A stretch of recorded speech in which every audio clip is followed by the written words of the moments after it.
And welcome. This is Michelle with Paper Stamp Ink. I am so excited to be getting back in my craft room and bringing to you the Courtyard kit from Pink and Maine. This is the September kit, and if you haven't checked these out, please head over to their website and do it. They give you such a great value for the price of the kit. There are so many things included, and I'm going to do a brief run through, but not everything that's in it. But you always get a 6x6 paper pad, at least every time I've done it. Some kind of embellishments. This time we got some ribbon and some sequins and some glitter tape, and my favorite, the glitter enamel dots. So all sorts of fun stuff to play with. And then we also got the glossy accents, and you always get a fun little commemorative pin. This month I was wondering why they put Scotch tape in there. I couldn't figure that out, and then I should have known it was not going to be just plain old tape. And if you can see in the camera there, it's actually got a like doily print on the tape. So that was fun to play with. You do want to put it on a darker background so that it shows up better. So in addition to all those goodies, we also get a stencil, which of course you're going to be able to keep in your kit or in your craft stash. And then we got a stamp set and coordinating dies. So I love that we got the dies that coordinate with this. And it has all this fun like folk art style look to it, and I think these are going to be good for a lot of different seasons. You just mix up your colors. These are all really bright, vibrant colors in this kit, which is something I'm really drawn to. If you know me, those are my jam. Those are colors that I love to play with. So it was especially fun for me this time. We also got a piece of glimmer cardstock to mix and match among all of that, as well as some general cardstock colors there that coordinate. About the only thing that I bring in is some additional cardstock from my stash for layering and card bases, as well as a couple of stamps, so I have a variety of sentiments to mix and match when you're making a bunch of cards. I'm going to break this down into 2 videos because I came up with so many ideas from this kit. Speed this video up quite a bit so that it doesn't take quite so long for you guys to watch it, and there are a lot of card ideas. Remember, you can use these with other things you have in your home too, just as some great basic card layouts. So we're going to just take that stencil, and I'm going to stencil all around the outside. I'm not going to worry about getting into the inside. I'm using some of my distress inks for this one. And the reason I'm not worried about getting into the middle is I know that I'm going to have a panel that's going to cover that up. So it doesn't really matter. I'm just rotating that around because, well, I was just too lazy to get out my tape and my board. So I did it this way. But hey, it works. And I love this color, just coordinated, I thought, very well with the cardstock and the patterns. And this butterfly or moths, I guess somebody told me they're actually moths. I thought they were butterflies, but I guess maybe they look more like a moth. I went ahead and took my corner chomper.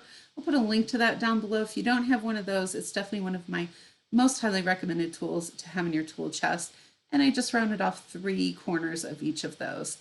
I'm going to wrap some of the ribbon that came in the kit with that polka dot. Polka dots are so in right now, and they're just a fun, happy, cheerful print.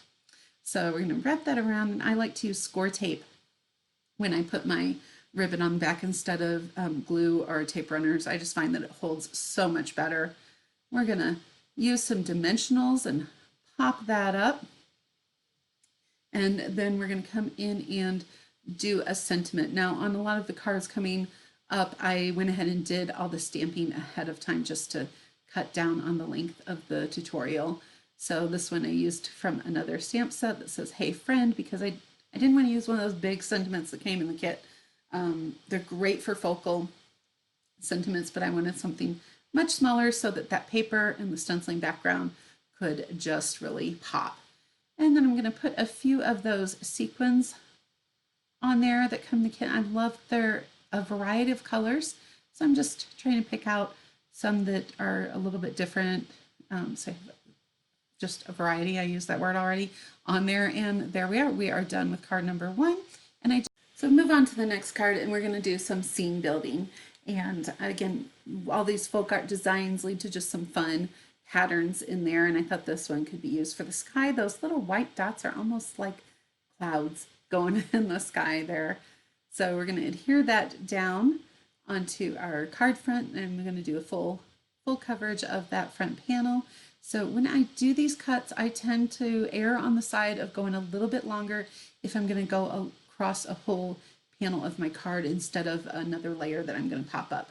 Just I find it easier to always trim a little bit off than to add some on. So this hillside, I just freehand cut that. I'm bringing in some of these houses, and I'm just going to layer those up at different heights.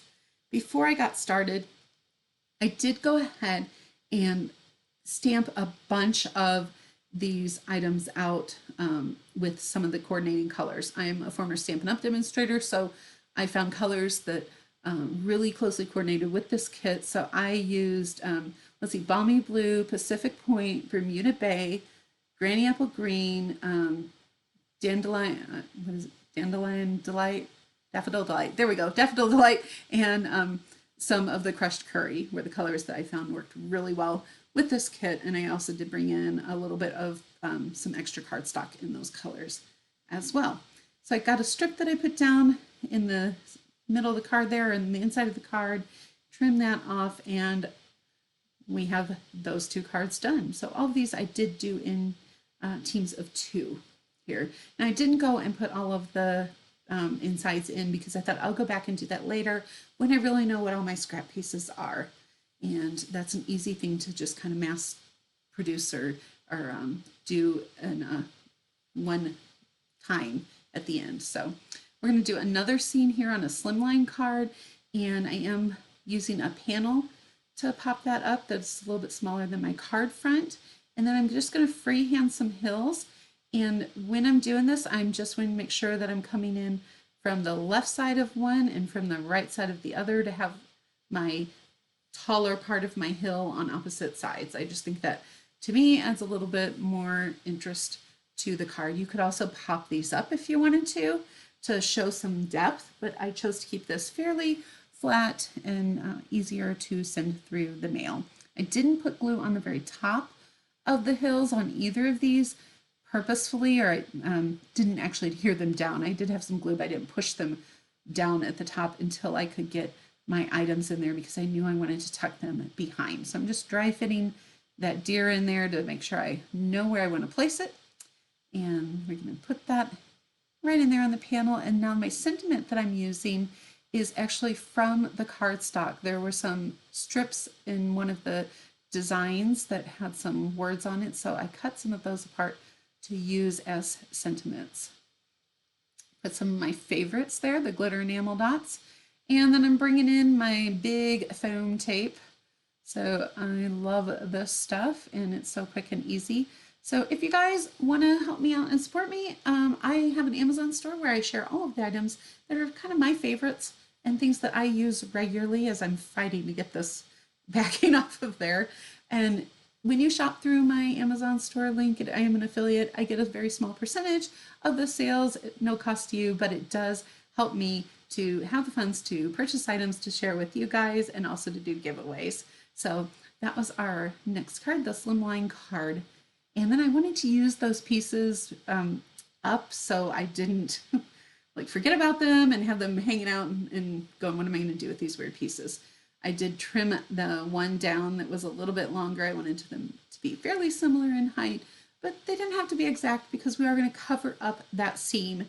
Now this card, I was going to put a panel on the front instead of going straight onto the design because I was going to put a piece of the blue, which I'll call Bermuda Bay. I know that's not probably what they call it, but I don't have the name in my head yet. So very pretty colors that they came up here with, pink and Maine. So I'm just cutting a panel down to use to pop that off. And I did trim a little bit off there. I had some edges that got caught. And you ever have a card that you just really struggle with? Well, this was one for me, but you know what? I'm going to share it with you guys because I know you guys have mistakes too, right? And let's not just throw those cards away. Just keep on pushing on through those cards and everything's recoverable. So I'm going to adhere these down, trying to decide which one I wanted on which side first because I did want to have them, you know, either both the tall sides, long sides, or both the short sides towards the middle so there wasn't too much of a gap in there.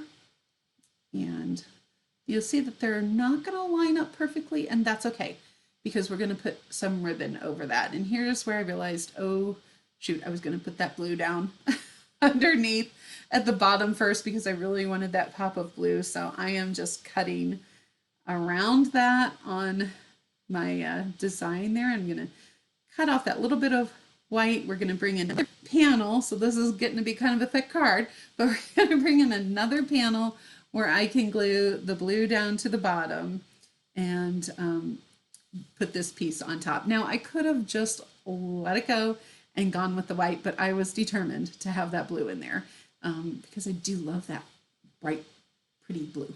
So we're gonna go ahead, and here's where I went, oh shoot, I can't really put that on my card base. I don't know what I was thinking. I was ready to slap it right down on the card base, but I wasn't gonna be able to put my ribbon around. So here's the next card base. Here we go again with some glue. We're gonna get this card, guys, and you're gonna like it. I hope. I do. So we're gonna put that panel down onto the second panel, and I am getting quite a good amount of dimension here. And you'll see in the middle where those kind of don't meet up exactly, but the magic of the ribbon. And again, I like to bring in my score tape to hold down my ribbons on the back. I just find it is the quickest and best adhering. Just put that right over the top there. And I don't have my ribbons come up on me with using that. So trim off a little bit there on the edge. And then we're going to put some more of that art glitter glue down. Put that panel on. I toyed around with putting a little bit of a bow on that ribbon, but it just seemed to be a little much. So I'm coming in just with my sentiment piece. And again, I pulled this sentiment from my stash. Going to put some foam dots, leaving a channel in the middle. And you'll know one of those is not a foam dot. Don't forget, on your dimensionals, don't get rid of them when the dimensionals are all gone, because all those edges are great to cut apart and use for dimension as well. And then we're just going to put 3 of these little glitter enamel dots on there. And there's our next 2 cards. So after struggling a little bit with that last card, we're going to move on to something a little bit simpler here. I am just going to use that full piece as a panel, trim down one of those 6x6s to fit the front of my card base, and I thought this was great for a masculine design. I know the deer has a little bit of like curlicues and stuff on it, but I'm hoping it will read masculine enough for what my purposes are. So I had a circle that I cut out that was going to be large enough for the deer, and then I just cut that down once I had my deer adhered on there and have that run over the side. So a technique I don't do as often as I probably should, but I really do like it. And that's kind of letting my geometric shapes go off the edge. Now that I purposefully stamped that happy birthday in the kind of upper left quadrant of the circle, I guess it doesn't really fit all the way in that first quadrant, but I wanted it kind of up to the upper left so that I could put it down in the corner and then cut those sides off. Now, embellishments for a masculine card.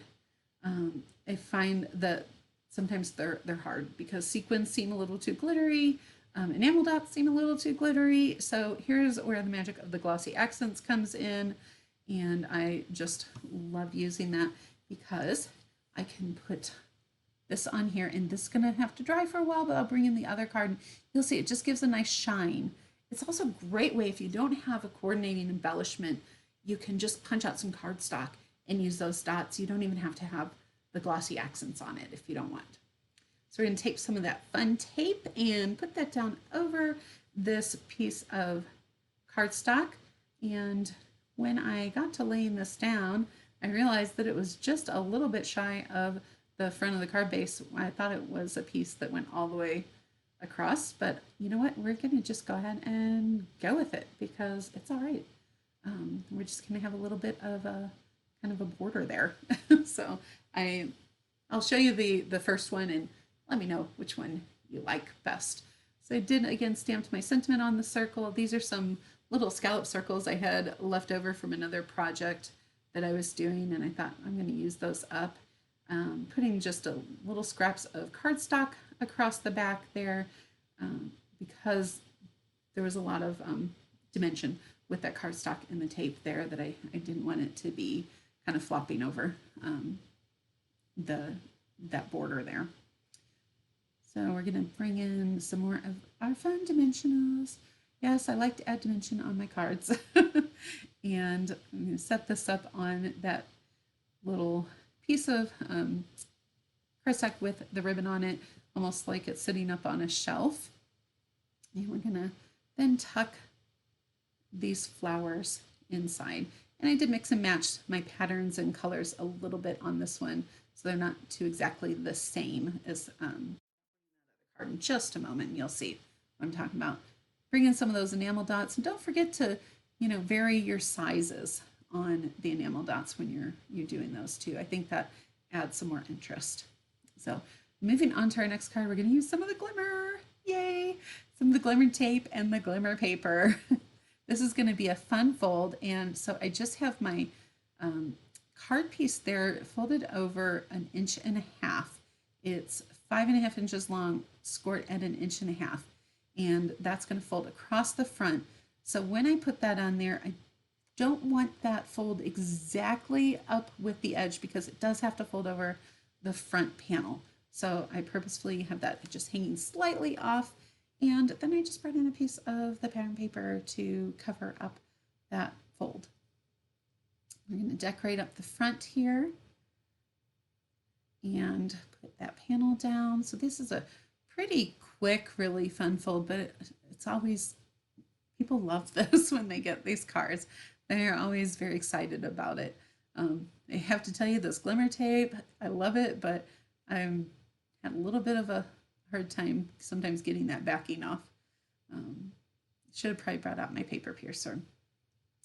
All right, here's where we're gonna get a little messy with this, folks. So I'm bringing in a block to hold that down and try and get that to adhere, because I'm adhering something to a glimmer tape and it needs a little bit of extra love there. So I'm bringing in one of the images from the stamp set, and again, not enough, so I decided to put more glue on.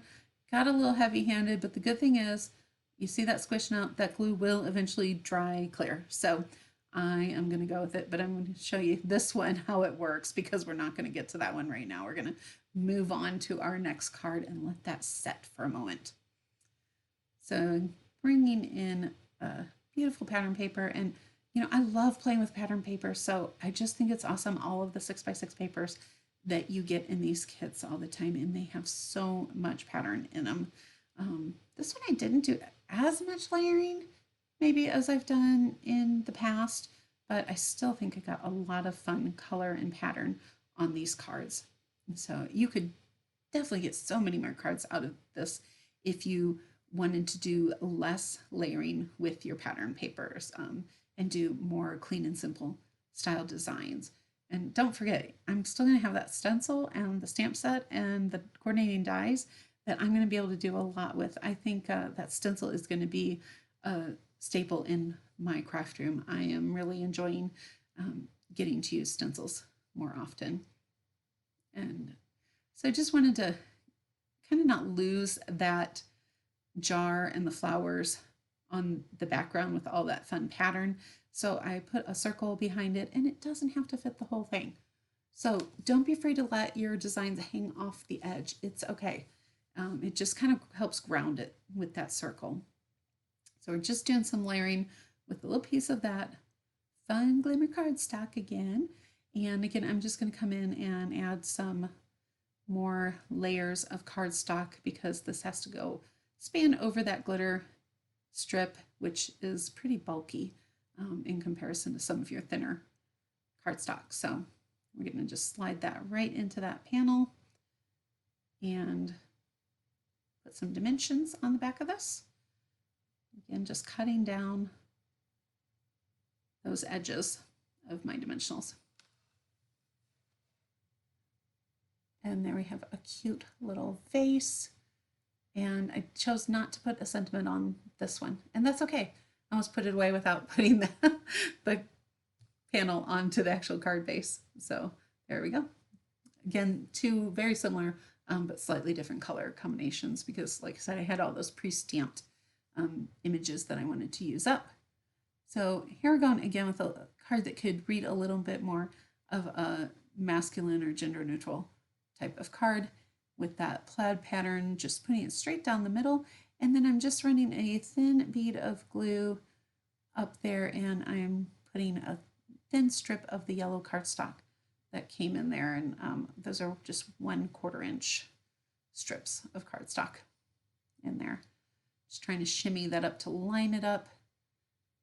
And so I used my oval dies for that Home Sweet Home from our Home Sweet Home to Yours stamp, and it was a little empty, but I didn't want to add a bunch more on there, so I just did a very simple, took my Stampin' Right markers that I have, and I just did a little kind of stitched pattern around the edge to bring it in a little bit more. You could have gone even further inside of the edges. And then we'll come on back to this one, and we're gonna finish this card up. I know that you can still see the glue on there, but I am having faith that it will dry in the end. And then I have this moth. I'm just gonna bend up the wings there so it's not laying all flat on the card. And then putting some dimensionals on the back of this other little circle, and I just want it to just barely hang over that front panel, and it just helps keep it a little flatter. And here's just a brief run through of the cards that were made in this part 1 of the tutorial, and make sure that you've subscribed to my channel so that you don't miss out on part 2 where I show you what I did with the rest of the kit. Got over 30 cards with this kit, and again, it's such an amazing value. And my next one just came in the mail today, so I guess I better get cracking and get my craft room. So until we meet again, make sure that you grab your paper, stamp, and ink and do something creative.